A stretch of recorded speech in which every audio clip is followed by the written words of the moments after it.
Mustaqillik kunini xitoyliklar bilan nishonladik. Ertalab shu ahvolda uyg'onib, o'zimni shu ahvolga keltirib oldim. So'ngra 5 minutli zavtrakimni tayyorlab, tez yeb, ishga yo'l oldim. Biroz piyoda yurgandan keyin va nihoyat metroga chiqib, ishxonamga yetib oldim. Bu qiz kaltlarni unutib yurmasin deb yuzim bilan ochiladigan qilib qo'yishgan. Va men 9 da boshlanadigan ishimga albatta 9:41 da kelib, davolni ish boshlashga ketdim. Hi, sister. Achkini taqib esa asta ishga kirishaman. Nima muammoga uchrasam, mana shu bolaga o'tkazib yuboraman boshini og'ritib. Va nihoyat eng yoqimli moment obed vaqti.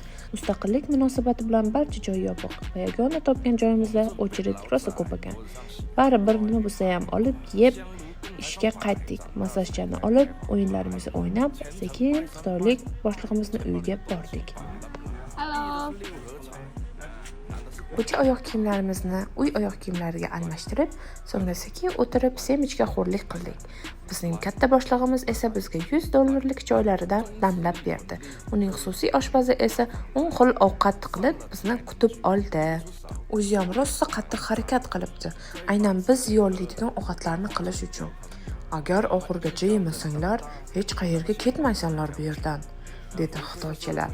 Biz albatta ijtimoni yolmadik va xijolat bo'lganimizdan idishlarimizni tozalab, yuvib, chiroyli qilib ketdik. Ungacha qorong'i ham tushib ketibdi. Sekin piyoda hazm qilib yurib, uyga yetib oldik.